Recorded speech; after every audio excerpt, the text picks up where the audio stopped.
que a heresia sempre foi uma ameaça para as religiões? Porque as heresias questionam a legitimidade do poder sobre o sobrenatural. O inquisidor se vê como uma pessoa má? Nem sempre, às vezes ele se via como alguém do bem, Existem heresias contemporâneas? principalmente na política.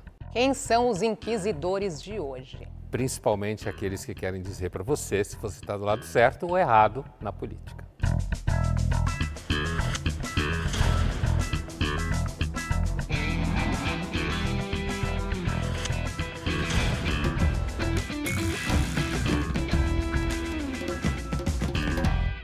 Olá, no Linhas Cruzadas de hoje nós vamos conversar sobre algo que escutamos muito falar, mas que às vezes os conceitos se embaralham: heresia e inquisição.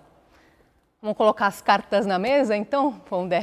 Vamos, cai bem na história, cartas da mesa. Começando então por heresia, né? Uma palavra de origem grega que significa algo que foi escolhido. O que é isso na prática? Na prática, a expressão heresia ganhou circulação no mundo cristão, né? Você já começa a falar de heresia já no começo do cristianismo, então você está no século II, III, IV, já existem movimentos dentro do cristianismo que não estão em sintonia com aquilo que vai se tornar canônico, que é a Igreja Católica principalmente, e também a Igreja Cristã do Oriente. Mas existiam heresias do tipo assim, olha, por exemplo, Jesus não era Deus, era só homem. Isso é uma heresia.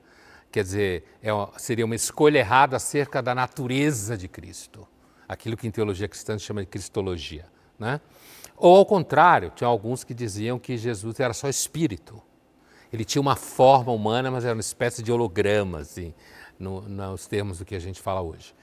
E aí, ao longo da história do cristianismo, você vai ter sempre tensões que se constituem em heresia. Grande parte delas foram reprimidas e violentamente reprimidas, porque o que está em jogo numa heresia é sempre quem tem a última palavra legítima sobre eu represento a divindade, você não. Só que, ainda que a expressão tenha ganhado fama no mundo cristão, você também pode falar, por exemplo, em heresias dentro do Islã, você também pode falar dentro do judaísmo, né? Que você tem, o próprio cristianismo é uma heresia judaica, do ponto de vista judaico. Inquisição. Então, o que a Inquisição fez no começo do século XIII, quando ela começou a sistematizar, o que ela criou foi toda uma burocracia e um sistema de práticas de tortura e práticas de interrogação, né, de inquérito, pesquisa, investigação, uma coisa tipo assim, uma mistura de polícia com tribunal, né? Qualquer forma, é um tribunal a Inquisição, mas o que a gente fala é tribunal hoje.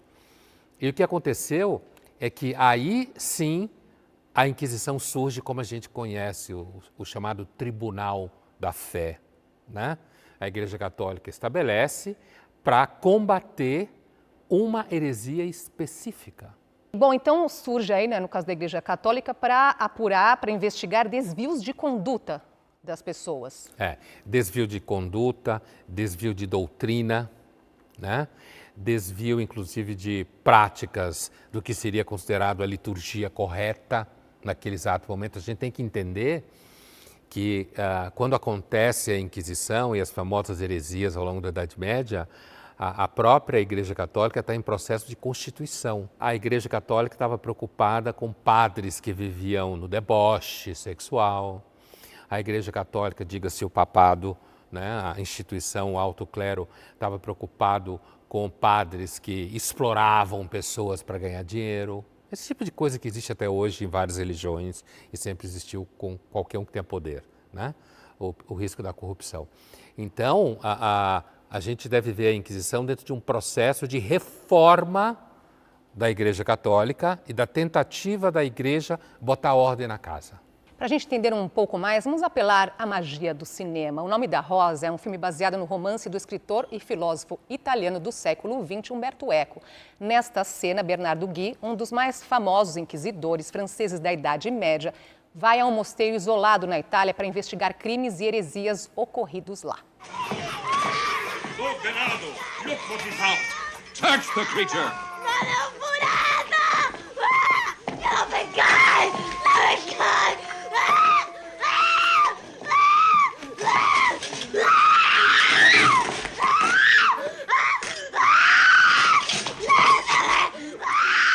My Lord Abbot, you invited me to investigate the presence of the evil one in your abbey. And I have already found it. How many times have I seen these same ghastly objects of devil worship? The black cockerel and the black cat! But she did it for the food, not the devil. Tell him. William of Baskerville must surely recall the trial he presided over, in which a woman confessed to have had intercourse with the demon in the form of a black cat. I'm very sure that you don't have to draw on my past experiences to formulate your conclusions, Lord Bernardo. No, indeed. Not when faced with such irrefutable evidence. A witch? A seduced monk? Satanic rites? Tomorrow we shall endeavor to learn whether these events are connected with the even graver mystery that afflicts your abbey. Essa cena aparece o Bernard Guy. O Bernard Guy, de fato, é um personagem histórico fundamental na história da Inquisição. Ele foi extremamente ativo no sul da França e no norte da Itália, onde se passa o filme, né, no norte da Itália. O Bernard Guy é um inquisidor. Esse personagem, ele é meio caricato no filme, né? E o Bernard Guy, não, o Bernard Guy é uma fonte histórica fundamental como inquisidor. Ele, hoje, provavelmente, se a gente for fazer uma analogia, a gente veria o Bernard Guy como uma espécie assim, de grande ministro do STF, investigador, entendeu? Não é essa figura caricata que aparece no filme, mas é um filme. Nós abrimos o programa aqui falando que existem muitos mitos acerca desse tema, né? Qual que é o principal?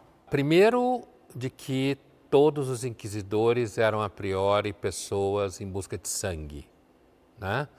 Não, muitos inquisidores se viam como alguém que estava, inclusive, ajudando pessoas, porque a Inquisição não queimava todo mundo que ela perseguia, né? Que ela investigava. Aliás, vale salientar que, a rigor, não era a igreja que queimava. Quem queimava era o poder secular. Ela entregava o sujeito, visto como criminoso, para o braço secular, leia-se o príncipe, o rei, o conde, o que for, para queimar essa pessoa. Então, esse é o mito famoso de que a Inquisição, todo inquisidor seria um tarado monstruoso, o que não significa que a Inquisição não praticou tortura, tá? Outro mito é de que todo mundo que ia ser investigado, de fato, iria acabar na fogueira. Isso não é verdade. É claro que não é que era um convite a você ficar bonzinho. Você tinha que abjurar a heresia. Abjurar a heresia era se humilhar, entregar uma série de parceiros que também frequentavam a mesma heresia para provar. É aquele método para provar pureza ideológica que existe até hoje, sabe? Para você provar que você faz parte de uma seita pura, você tem que apontar pessoas que são impuras, para garantir que você é pura.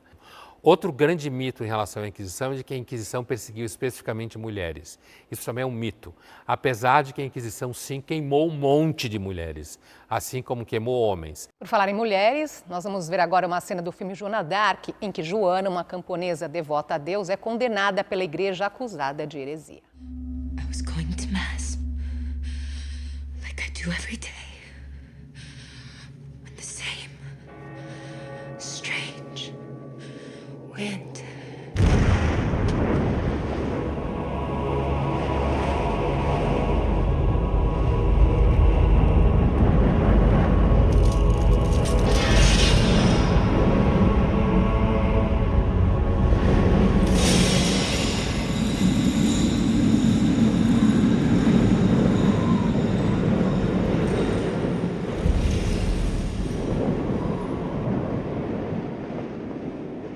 Everything was made clear. God had given me a message to deliver.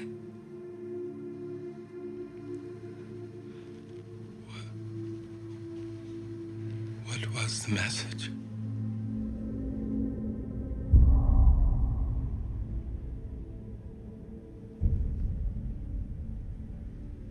He said that I must save France from her enemies and bring her back into the hands of God. And he told me that I, Jeanne, will lead you to the altar at Reims, where you will be crowned the king.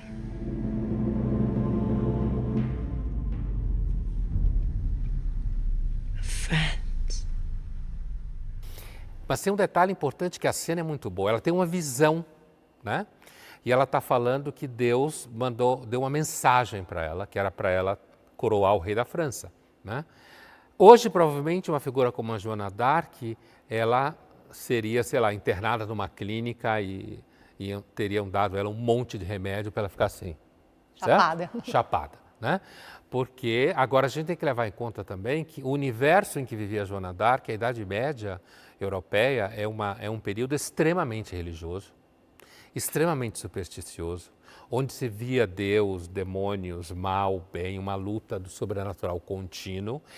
E o delírio dela, tratando como delírio, é claro que quem acha que ela é uma santa não acha que é delírio, é óbvio, mas todo esse universo imaginário que ela tem está completamente dentro dos referenciais culturais que se tinha na época, né? Se a gente olhar a Joana d'Arc do ponto de vista da psiquiatria contemporânea, sei lá, ela é claramente alguém que parece estar tendo delírios. Mas ela está no universo dela lá na Idade Média, que todo mundo meio que acreditava em Deus, né? Por que as religiões matam em nome de Deus? Olha, eu diria que as religiões matam em nome de Deus, primeiro porque os seres humanos gostam de se matar uns aos outros, desde sempre. Então pode ser no nome do que for. No século XX foi principalmente o nome da política, né? Mas as religiões têm muito poder, seja elas quais forem. Por quê? Porque fala de uma dimensão humana super fundamental para o ser humano, que é porque eu estou aqui, para onde eu vou, qual é o destino da alma. Então as religiões falam do poder sobrenatural. Mas o ser humano nunca precisou de religião para matar. Gosta de matar. E no próximo bloco, como nós prometemos, nós vamos te contar qual foi a heresia que deu origem à Inquisição. A gente já volta.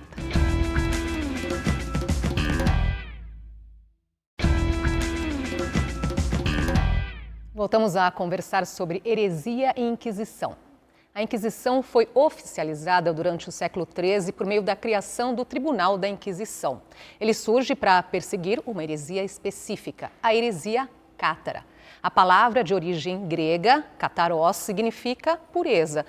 Em que eles acreditavam? Quem eram os cátaros? Há duas hipóteses do nome cátaro. Uma é do grego, kataroi, que significa puros, né? E que essa ficou muito famosa. E a outra é de que cátaro viria de cato, gato, por conta do demônio supostamente assumir a forma de um gato.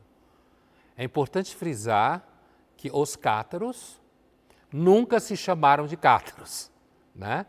Essa é uma expressão que a Inquisição deu para eles, um nome, digamos assim, e acabou pegando. A Igreja Cátara, como a Igreja Católica chamava eles, a Igreja Cátara, foi um movimento que levou, se a gente for fazer uma conta redonda, a gente pode contar facilmente cerca de 250 anos.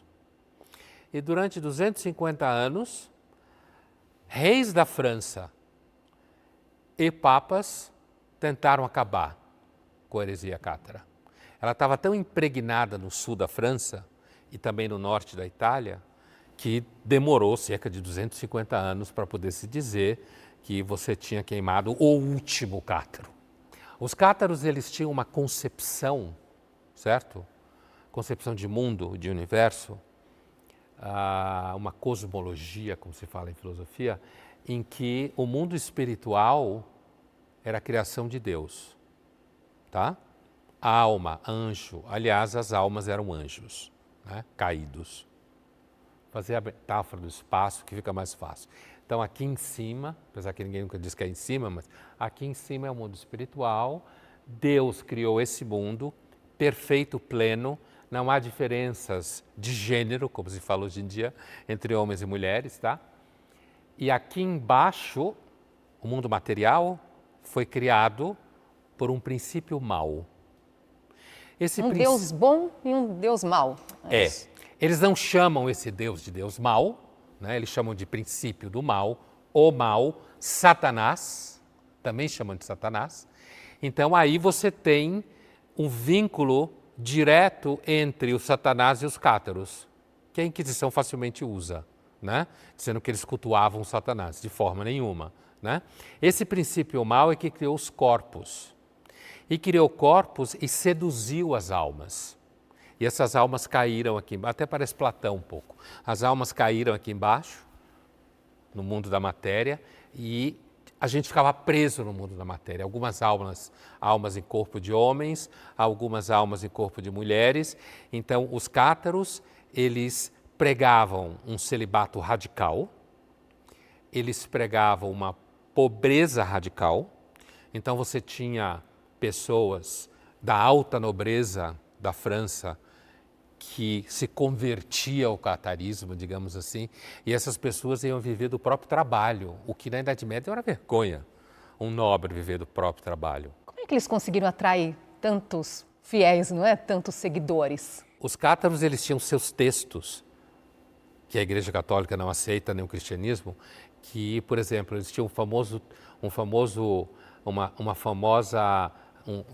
trecho que teria acontecido na última ceia, né?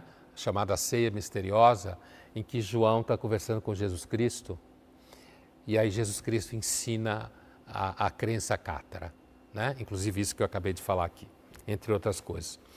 Eles atraíram provavelmente pelo fato de que eles eram famosos, os bons homens e as boas mulheres, como eles se chamavam, bons senhores e boas damas, né? Essa é como eles se chamavam, o clero, muito provavelmente porque eles aparentemente tinham uma vida muito reta, né?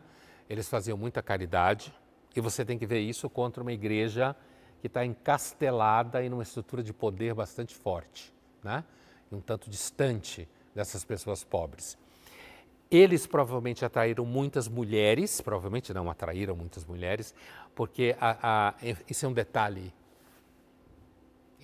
mas é importante. E é muito responsável por muitas heresias femininas, digamos assim. Na Idade Média, você tinha falta de casas religiosas para mulheres. Falta. Muita demanda e pouca oferta. Você tinha muitas casas para homens, conventos, mosteiros, mas para mulheres você não tinha quase nenhuma. Então, mulheres que queriam se dedicar a Deus, né, a vida inteira, elas tinham dificuldade de encontrar lugar para ir morar, entendeu? E entre os cátaros, homens e mulheres tinham os mesmos direitos e deveres? Então, ninguém poderia dizer que tinham exatamente os mesmos direitos e deveres, mas muito mais perto de serem iguais do que na Igreja Católica. Por exemplo, uma mulher poderia ministrar um sacramento na ausência de homem, certo? E uma mulher era considerada tão pura quanto um homem. E ao atrair muitas mulheres, trouxe pelo menos metade, se não a maior parte, da população para simpatizar com o catarismo. Entendeu? E isso também fez com que fosse tão difícil extinguir, porque tinha gente para todo lado, inclusive mulheres, que estudavam, que pregavam, certo? Também diferente da Igreja Católica.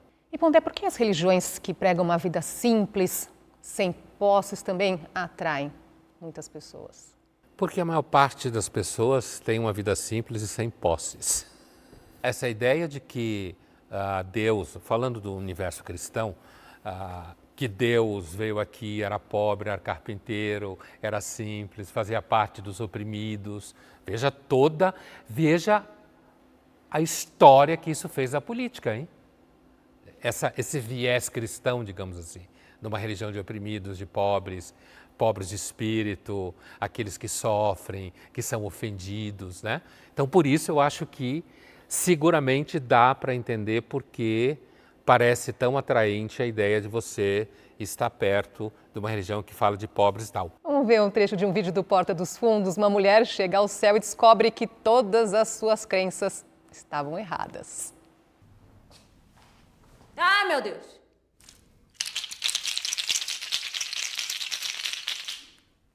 Tá perdida? Tô um pouco. Você morreu. Quê? Desencarnou. Veio parar aqui. Você é quem? Deus. Sou Deus. Deus.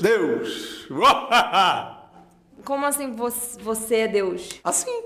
Sendo assim, ó, toda civilização acredita em alguma coisa, não é? Alguma tinha que estar certo, correto? E não é que esse tempo todo, quem estava certo era o pessoal da tribo da Polinésia? Caramba. Você, como não seguiu à risca nossos dogmas, nossas estruturas linguísticas, você vai arder no infinito.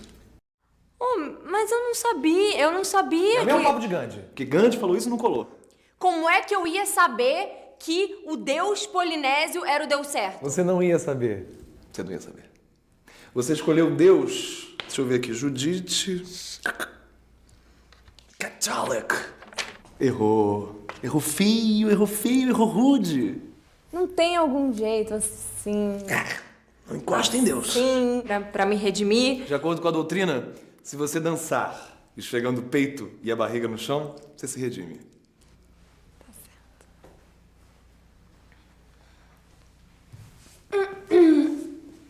Opa! Vamos lá! Oh! Você acreditou, cegonha? Pode subir, menina. Pode subir. Você acredita que eu fiz isso com Madre Teresa de Calcutá? E ela debatia, babava. Então quer dizer que eu fui à missa todo domingo, eu não traí meu marido, eu dei meu dinheiro pros pobres e tudo... Otária! No céu só tem polinésio. Iebe, Camargo. Adoro. Vem cá, qual é a crença de vocês polinésios? Porque lá embaixo ninguém tá sabendo disso. O meu povo em terra, ele é meio... Como é que eu posso... Wanamins. É um pessoal de tribo. Mas eu tenho certeza que daqui a pouco a palavra vai chegar em todos os homens. Isso é um absurdo, porque as pessoas lá embaixo têm que ter o direito de saber o que elas têm que fazer pra... Eu tive essa mesma discussão com João Paulo II, Papa. Não levou a lugar nenhum. É muito boa essa história, né? Muito famosa. É uma espécie assim de relativismo radical, que no fundo não é relativismo, né? Porque se tem um relativismo no sentido assim, existem várias religiões, né?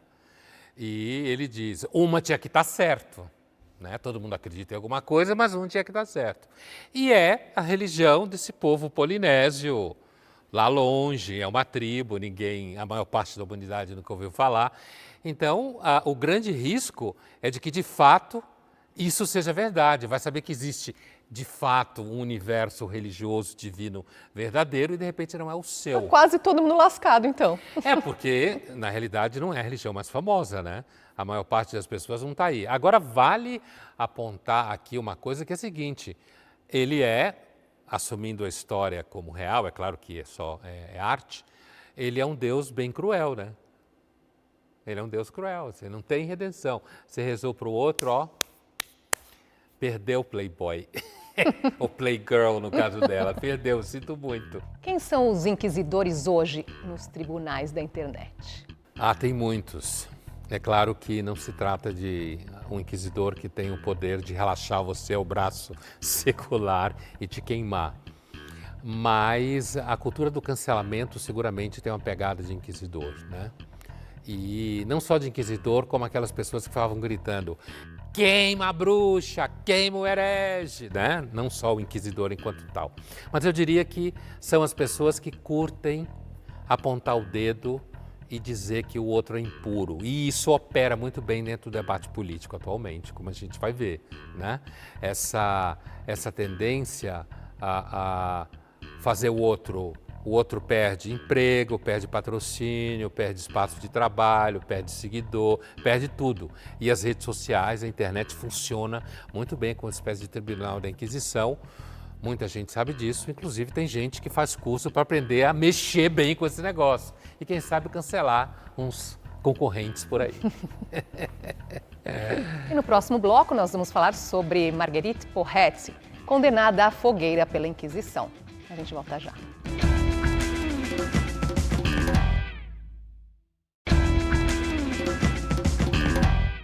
Voltamos a conversar sobre heresia e Inquisição. Vamos falar agora sobre Marguerite Porete, uma francesa que viveu durante a Idade Média.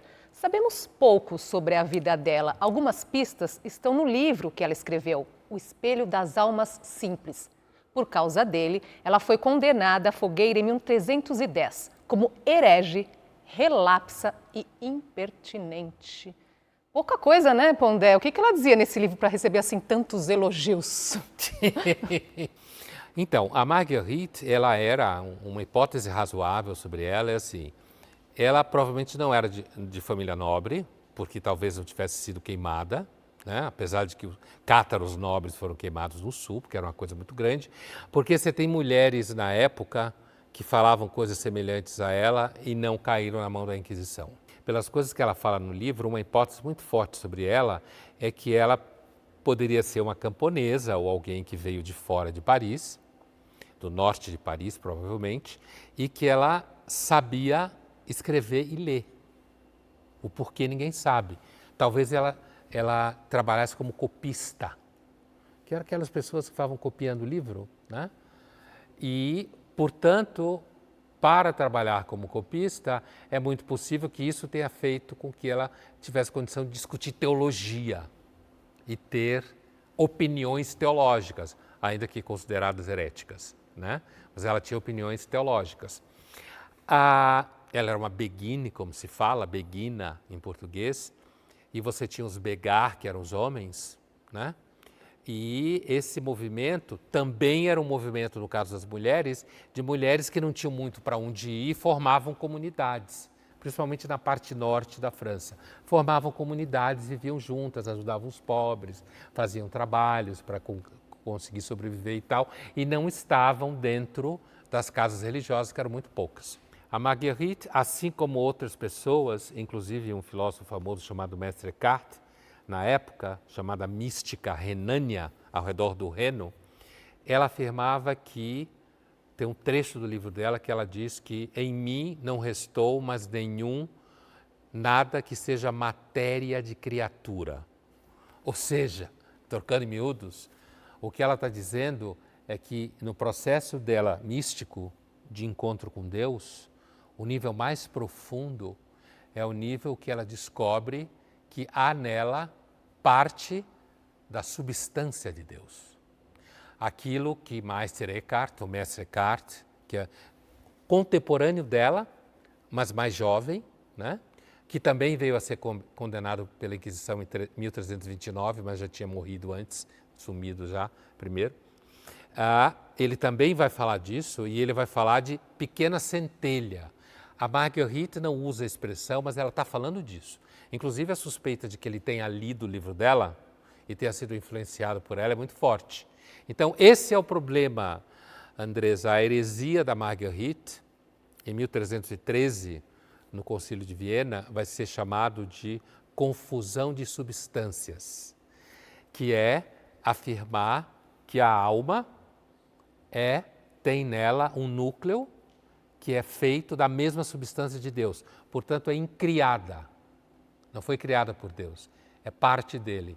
Se a heresia cátara é a afirmação de que existem dois princípios, um do bem e um do mal, e tudo no mundo é do mal, a heresia da Marguerite, de outras pessoas da mística renânia, por ali, é que há uma confusão de substâncias. Algo em nossa alma é Deus.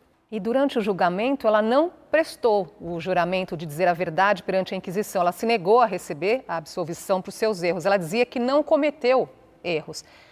Assim, ela é condenada e morre pelo que acredita, não é, Pondé? Que lição que fica para os dias de hoje? A Marguerite, segundo reza a literatura especializada sobre ela, afirma que ela teria ficado os últimos 2 anos presa sem abrir a boca e se recusando a debater com o inquisidor, porque isso era a Inquisição funcionava assim, interrogava, perguntava, o condenado ou a condenada rebatia, discutia, e a posição da Marguerite, que aliás foi muito comum em algumas beguine, era não reconhecer a legitimidade do inquisidor, porque ele representava a Igreja Católica e a Igreja Católica estava errada, não entendia nada do que ela estava falando, por isso impertinente. Agora, vale lembrar aqui que, por outro lado, Galilei se viu obrigado, né, a negar que a Terra girava em torno do Sol para livrar a pele da fogueira. No entanto, passou o resto da vida preso em casa, não é? Muita gente escapou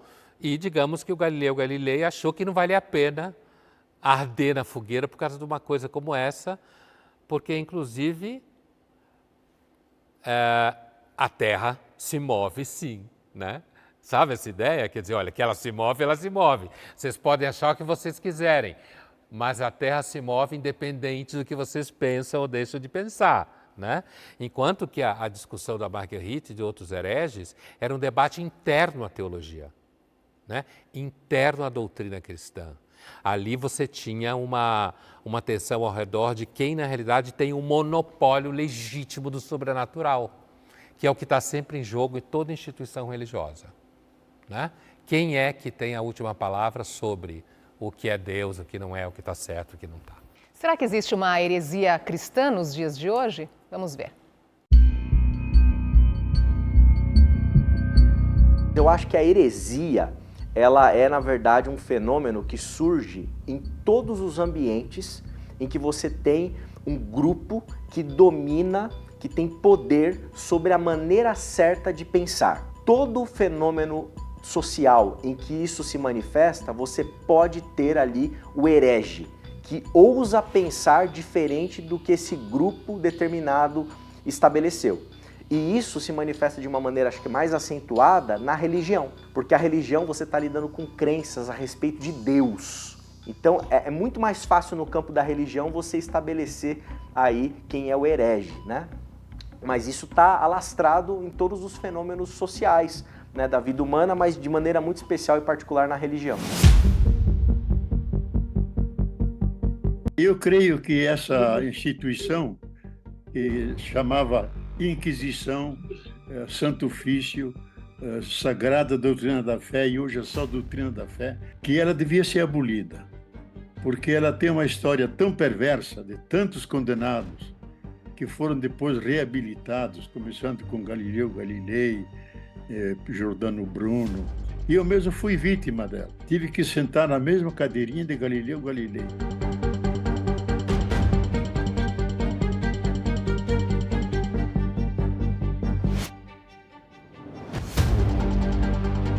O motivo foi analisar um livro chamado Igreja, Carisma e Poder, onde eu, dentro das intuições da teologia da libertação, fazia um apelo de que a igreja não só prega a libertação para fora, para a sociedade, mas ela deve viver a libertação no âmbito interno. Significa dar mais centralidade às mulheres e mais valor aos leigos. Então isso é uma profunda desigualdade que é injustiça. E eu faço uma crítica rigorosa a isso, e o Vaticano, lógico, não gostou. E me chamou e organizou um processo judicial vigoroso, onde fui convocado a Roma e recebi como punição um silêncio obsequioso, de tempo indeterminado. Quando cardeais brasileiros e bispos fizeram uma reunião com o Ratzinger e o Papa junto, para tirar o meu título de católico, todos estavam unânimes, menos o cardeal Evaristo Soares e o cardeal Aloysio Lorscheid. Aí o Papa interveio, disse: não podemos tirar o título a Frei Boff porque ele trabalha nas favelas junto com os pobres. E isso é profundamente evangélico e devemos deixá-lo livre e considerá-lo um teólogo católico. Então o Papa me salvou. Por um lado, ele subscreveu o silêncio obsequioso, por outro lado, ele me salvou. No mundo protestante, no mundo evangélico, esse herege, ele não passa por uma camada institucional tão robusta como os católicos, mas ele pode ser expulso de uma igreja, ele pode ser rejeitado por uma comunidade de fé. Eu diria que o ápice desse processo no mundo evangelical é a expulsão de uma organização religiosa. Hoje as mídias sociais são as formas de você acender fogueiras na modernidade. Você não pode queimar ninguém na fogueira por culpar de herege, mas você pode cancelar na mídia social alguém que falou alguma coisa contrário àquilo que você crê ou àquilo que majoritariamente as pessoas creem no mundo cristão, evangélico, protestante, nos mais variados contextos.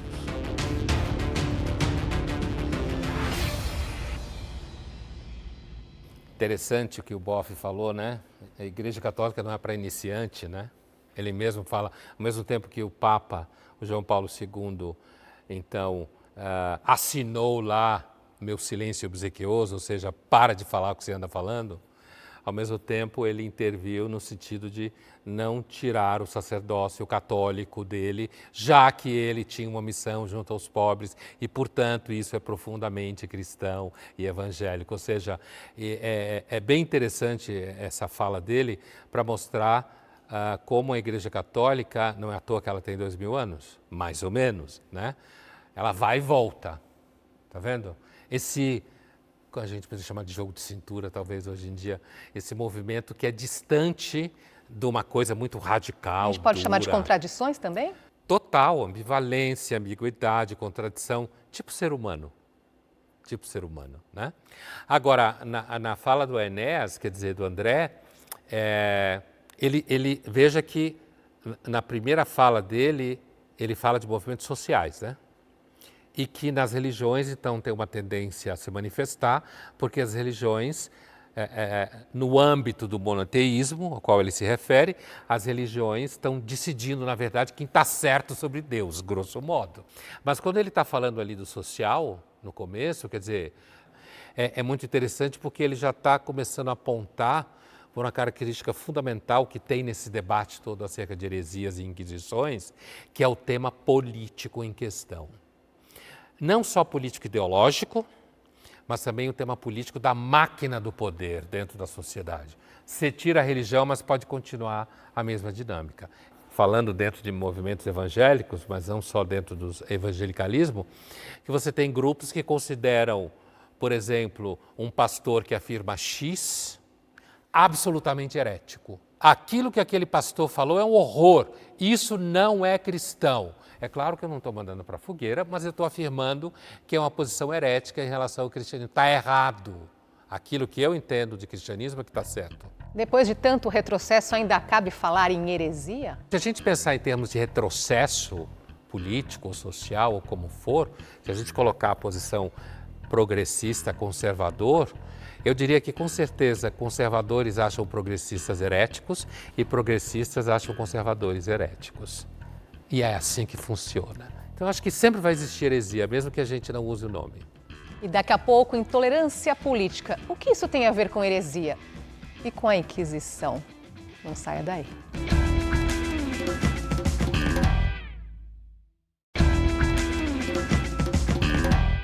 Voltamos a conversar sobre heresia e Inquisição. Será que existe heresia na política? Você mandaria para a fogueira quem tem uma ideologia diferente da sua? Fizemos essa pergunta nas ruas. Eu acho que o posicionamento democrático ele não tem que mandar ninguém para a fogueira, né? Ele é debate e construção. Eu acho que não mandaria, mas a gente pensa. Todos políticos, todos eles para a fogueira. Não mandaria, mas é a mesma coisa, pensaria. Que tem gente que realmente incomoda. Mandava para bem longe do Brasil. Queria ver o Bolsonaro bem longe, lá, mas aquele lá que levou o tiro na orelha. Não, por quê? Eu tentaria convencer ela e porque ela acha que a direita é certa. Não, acho que hoje em dia não tem mais espaço para isso, né? A gente tem que evoluir e isso é uma coisa completamente retrógrada, né? Eu acho essa amostragem muito indicativa do que pessoas falariam se você perguntasse para elas assim, na lata. Você mandaria alguém para a fogueira, né? Alguém que pensa diferente de você? Acho que a amostragem é muito significativa do que de fato as pessoas iriam falar. Agora, o que é interessante, o contraste, é porque nesse mundo em que a gente deve procurar diálogo, evoluir, certo? É o mesmo mundo em que a gente vive uma polarização política infernal. A polarização política só existe por causa dos outros? Eu não tenho nenhuma responsabilidade na polarização política, já que eu acho que todo mundo tem que ter opinião, tem direito, porque a democracia deve se manifestar. Então, não devia ser polarização que a gente vive hoje. A gente não devia viver nisso que é uma espécie de dualismo político radical, sem síntese. Apesar de muita gente, e normal dizer isso já passou, está vencido, mandar ninguém para a fogueira não está certo, a gente está na democracia, no íntimo e na prática aqui no celular, a polarização vem do fato de que pessoas mandam outras para a fogueira. Pois é, então, aí vira um campo de batalha, não é? Onde o inimigo, quer dizer, a pessoa que pensa diferente de você é inimigo total. E aí que está a semelhança, então, com o tema de hoje? Eu acho que hoje, um dos problemas do debate político em geral, ou da democracia em geral em muitos países, inclusive no nosso, é porque o modelo de discussão política hoje é o modelo da heresia. Inquisição versus heresia, né? Porque é um modelo em que eu tenho absoluta certeza que aquilo que o outro pensa não tem nada que preste, é absolutamente ruim e mau, certo? Quando bolsonaristas afirmam que fulano, beltrano, cicrano são comunistas, por exemplo, mesmo não sendo, mas considera comunista porque criticava o Bolsonaro, ou critica posições bolsonaristas e eles falam, não, é comunista, é como herético. E o contrário, eu acho que um dos exemplos quase hilários do que seria uma heresia política é o olhar sobre o bolsonarismo nos últimos tempos no Brasil. É uma heresia política para grande parte das pessoas que se consideram em dia com o Estado de Direito, jogo democrático, instituições. Olha para o movimento bolsonarista como um movimento herético, né? E todos os questionamentos que eles fazem com relação a essa ordem aqui como pura heresia e mentira. Para quem estuda um pouco de Inquisição e de heresia, você vê claramente a dinâmica. Algumas pessoas têm uma fé cega em seus candidatos. A política é uma espécie de religião? É bastante consensual a ideia de que, grosso modo, a partir do final do século XVIII, do Iluminismo, principalmente o francês, da Revolução Americana, da Revolução Francesa, né? Certo? Final do século XVIII, dentro do século XIX e depois também, que a política, compreendida como militância, como doutrina partidária, como movimentos revolucionários ou contra-revolucionários, tomou o lugar da graça. Porque na teologia cristã, a graça de Deus, né, ela é aquela responsável pela redenção do mundo e pela redenção das pessoas. Quer dizer, é aquela que repara, no sentido de reparação, né? Não de perceber, repara o estado infeliz em que o mundo se encontra e as pessoas, é a graça e a ação de Deus. Não que o ser humano não tenha responsabilidade nesse processo, mas sem a graça original de Deus fica muito difícil de conseguir fazer isso. Na verdade, o que a gente observa a partir do final do século XVIII, em que os seres humanos começam a se ver como agentes únicos do processo de redenção possível do mundo, a política assume esse lugar. Então, é muito fácil observar esse desenvolvimento e enxergar hoje, aí reparar no sentido de perceber, reparar hoje de que a política tem essa dinâmica religiosa. E o que faz as pessoas acreditarem em salvadores da pátria? Se você fizer uma apreciação rápida das coisas, você diz, bem que a gente está precisando de um salvador para essa pátria, né? Esse salvador pode ser uma pessoa, o que normalmente é sempre furado, né, quando se localiza numa pessoa, mas esse salvador pode ser um conjunto de crenças políticas, pode ser adesão a um determinado partido no processo eleitoral, que tem seus candidatos dentro, né? Mas o que eu estou dizendo é que a vida tem uma imperfeição no coração dela, é imperfeita, há uma imperfeição no coração das coisas. Né? Isso faz com que normalmente a gente busque salvadores de todos os tipos. Na política, a gente vê isso de forma clara e normalmente quando se associa a uma pessoa, ela é na realidade um populista. E por quê? Porque uma pessoa que for minimamente honesta em política sabe que a salvação é sempre muito difícil e provavelmente não existe. Vamos assistir uma cena do documentário Fahrenheit 9 de Novembro, de Michael Moore, que trata de maneira satírica tanto quem ele critica quanto quem ele apoia politicamente. The United States of America is a leftist country. That's right. We are one rockin', shit-kicking, gay-loving, gun-rejecting, race-mixing, pot-smoking, tree-hugging, hip-hopping, anywhere breastfeeding, quinoa cooking, left-leaning liberal nation. Here are the facts. The vast majority of Americans are pro-choice. They want equal pay for women, stronger environmental laws, legalized marijuana, a raise in the minimum wage, Medicare for all, tuition-free college, free childcare, support for labor unions, a cut in the military budget, break up the big banks. Most Americans don't even own a gun. And 75% believe that immigration is good for the U.S. And on and on and on. Heck, Texas isn't even white anymore. Houston had a lesbian mayor. When you think Texas, you need to think lesbian. All power to the people!